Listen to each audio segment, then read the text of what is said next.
250 hours of streaming in 3 years is not a lot. That shows that it wasn't a priority to him, nor a dream. If he really wasn't to get somewhere, he would be streaming a lot more. I have streamed over 100 hours in the past 2 weeks. So that says something. Not trying to hate, just need to be realistic. Well, not trying to hate either. And in your own words, I just need to be realistic. If you're streaming that much a week, I am very concerned for you, and you need to quit right now. This video is going to be a lot of hard to hear truths that every streamer who is serious about growing needs to hear. No, I'm not saying this in a way that is supposed to attack you guys, and no, it isn't another video about which platform is better. I'm sorry for so many of those lately. I am making this video from legitimate concern. I received this comment a few months ago. It was on a video where I talked about 2 creators who spent 3 to 4 years creating content that got almost no views. I'm talking 30 average viewers after 3 years. That video as well, I'm really proud of actually. The moral of that entire video was to talk about how those 2 creators, after 3 years, stopped grinding. They shifted their content strategy. They changed up what they were doing. Again, stopped grinding, because grinding and hustling is for idiots. And because of that change, now both of those creators get millions of views every month. It was Ironmouse and Ambiguous Amphibian, if you're curious. These 2 are major inspirations to me. It isn't just one comment. I get these daily. Listen to this one. I got this today. Sometimes I wished I was a female streamer. That way I can attract more viewers. But alas, all I can do as a male streamer is just doing the best I can. Sometimes I even forget to eat and rest because I worked so hard for my daily streams.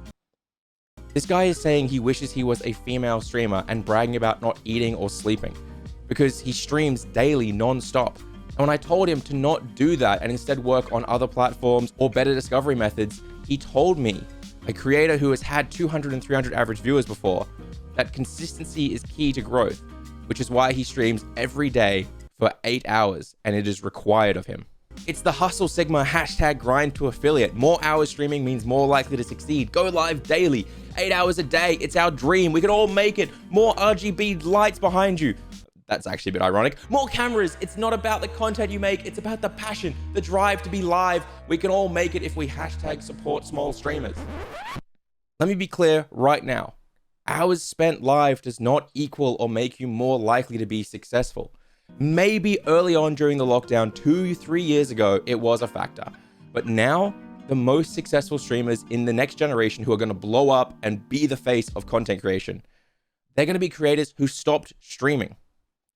Let me explain. To grow as a streamer only, it requires unreal commitment. Going live daily or every second day, 5 to 8 hour streams to keep viewers up high, streaming longer than other streamers to farm raids, or when the big guys go offline, those viewers have to go somewhere, right?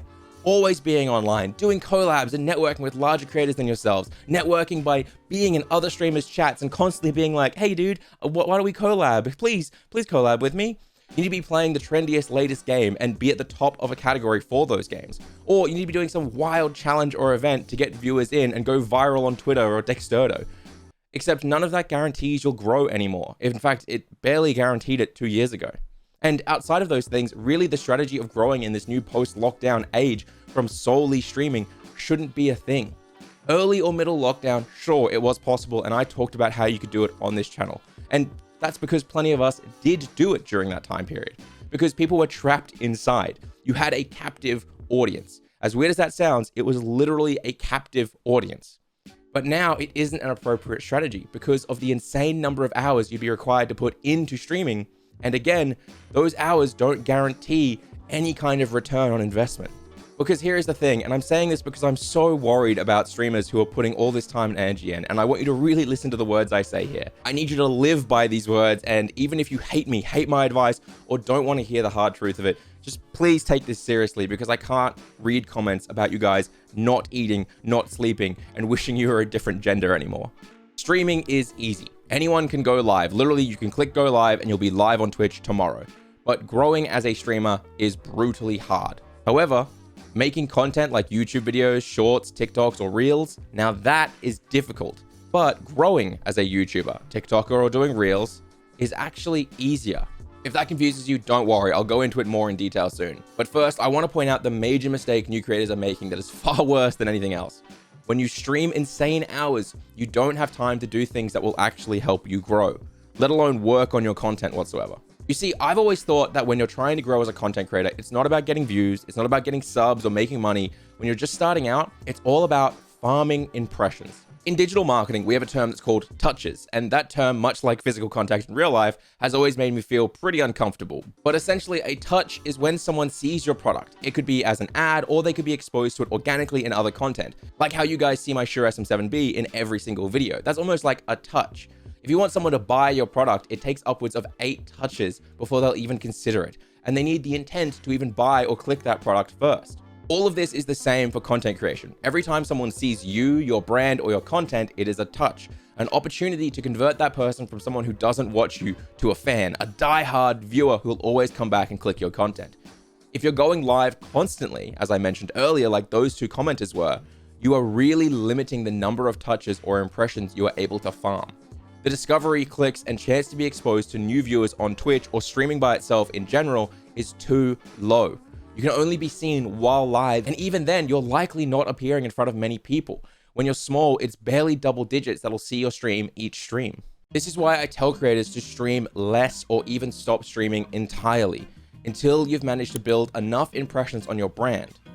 But how do you do that? It's easier said than done, right? Well, I will cover all that a bit later in the video because I've had an absurd amount of success recently farming impressions that you can pretty much do as well. It's not hard. But before we even start to think about how to farm impressions, we need to talk about the motivations for wanting impressions, because making content with the wrong motivation will just cause you to make terrible content. If the first mistake new streamers make is thinking more hours means more likely to succeed, well then the second mistake is creating content on other platforms for the sole reason of trying to grow your stream. Every time I tell you guys to make shorts or TikToks or YouTube videos, I get asked the same question. When I get viewers on those platforms, how do I make them watch my Twitch stream?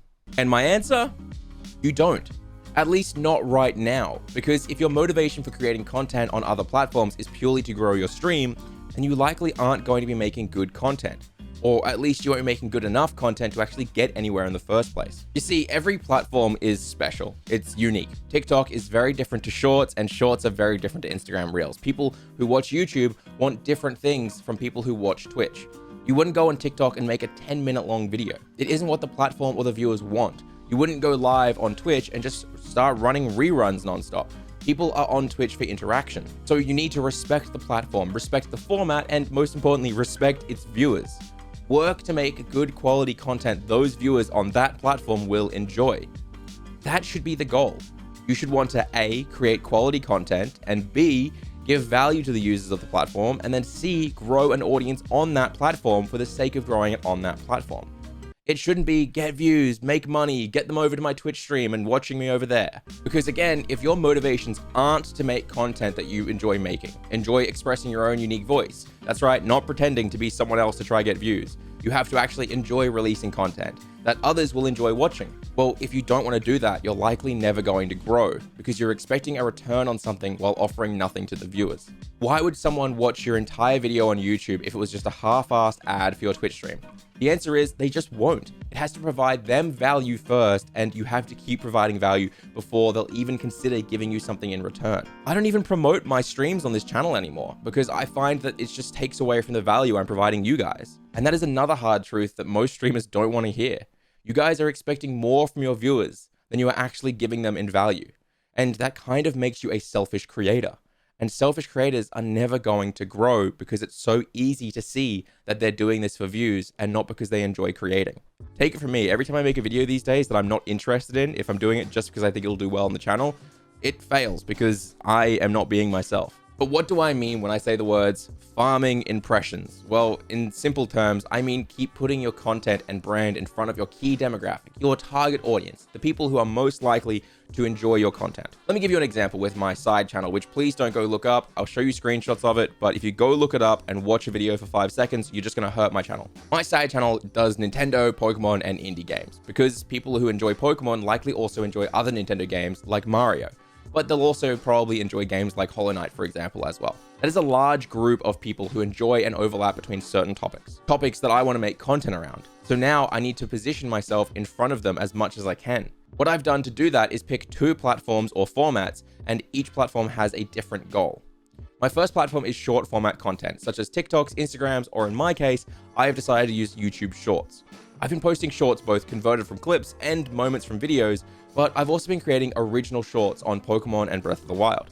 These go out to tens of thousands of people. Well, they went out to over 850,000 people in just over a month, so it's doing pretty well. The goal of short format is to reach as many people as possible and get your content in front of them often, producing high quality glimpses into your longer format content. And then, because of the way the YouTube algorithm works, the people who are interested in my content, who enjoyed it or who saw the value in it, they'll be recommended more of my shorts. And because they've been recommended so many of my shorts, hopefully, or eventually, to be honest, they'll subscribe. But they'll also be recommended my second platform, or format really, my full YouTube videos. The reason the algo has been and will continue to recommend the full videos is because my main content is in the same niche or topic. It's more Pokemon and more Nintendo. So the people who enjoyed my shorts on Nintendo and on Pokemon will enjoy my longer format videos on the same topic. And the goal of these longer format videos is to provide a higher quality content, more valuable entertainment, tell a longer story, and really to develop a community or audience. After discovering my niche about 5-6 videos ago and what I wanted to make content on, I've gone from getting 100 to 200 views in 24 hours to getting 1,000 views in 24 hours. This massive leap is mostly because of the short format strategy to help build engagements on the channel and bring new people in. Of course, the main videos need to be good, and I've been trying to get a 60% retention rate, which I've managed to do pretty successfully, but still, it is all about bringing those people in, farming those impressions. Also, it's not a one-way street, by the way. People who enjoy my longer videos, we recommended my shorts, and if you're worried viewers who like one format won't like the other or won't convert, don't be. It's actually proven, thanks to a study done by Google, that 59% of Gen Z who see short format content are likely to go and watch longer format content on the same topic if they enjoyed it. I do have a third and final platform technically, but this is actually 3 platforms. The goal of them is to interact with those viewers, take people who enjoy my content, my medium and short format content, and turn them into die-hard fans. You do this with streams. Specifically, I'm using YouTube streams on the same channel as the shorts and long videos. So it all connects together in the algorithm, which I am seeing it actually does connect. And the more I do of each of them, the better the channel performs overall. But I said 3 platforms. That's because it's not just about streaming. It's actually just about interaction in general. So I'm spending a lot of time interacting in my Discord and on my YouTube community polls. This helps build a really strong community. But that is the strategy, essentially. Farming impressions and connecting them together. Short format reaches my key demographic en masse. Those who enjoy the short format will enjoy the videos on the same topic. And then YouTube learns who will like my channel and promote the content to the right people much faster than it used to a year ago. And then streams, community posts, and Discord are used to interact with those viewers in a more meaningful way. And look, you might not want to hear all of this. That's totally fine, but I have to say it, even if the comments rip me to shreds, even if nobody clicks this because they feel like, oh, he's just saying Twitch is dying. But I and several streamers close to me have been told to our face that Twitch knows their discovery is awful. They don't want to be creators' main platforms. They want to be a secondary way to monetize. They told us to go off, make content on other platforms, and bring those viewers back to Twitch. I'm not joking. They literally told us that. But hey, I mentioned earlier that streaming is easy because anyone can do it. The growth is the hard part, and it's the opposite for content creation. The reason is that the barrier for entry for content creation is harder because it requires skills you don't have yet. But something you do have is control. You control the ability to learn how to edit a video. You control the ability to learn how to make thumbnails, and you control the ability to improve yourself. And the more time and energy you put into improving the skills required, the less luck will be involved in growing. I know this is a hard video to hear, and I know I'm going to get destroyed in the comments. I'm so nervous about this video, but I can't see another comment from you guys telling me you stream 8 hours a day. I'm legitimately worried about what is going on. And yes, there is still luck involved in content creation and growth, but it is far less luck than going live for those insane hours and hoping you'll grow. The truth streamers don't want to hear is that streaming is inherently easy, and honestly, it's fairly lazy content. More hours doesn't mean you're working harder, it's the opposite. The more hours you're streaming likely means you're putting less effort in. That is just the truth. And if you really want to grow in 2023, well, you need to stop streaming and start creating content, because the industry is very different to what it was 2 years ago. But hey, don't just believe me. You don't have to. You do whatever you want to do. But I do recommend you check out this video here, because these 8 to 9 Twitch partners all had some pretty interesting things that I think every new creator needs to listen to. I'll see you guys next week. Sorry again.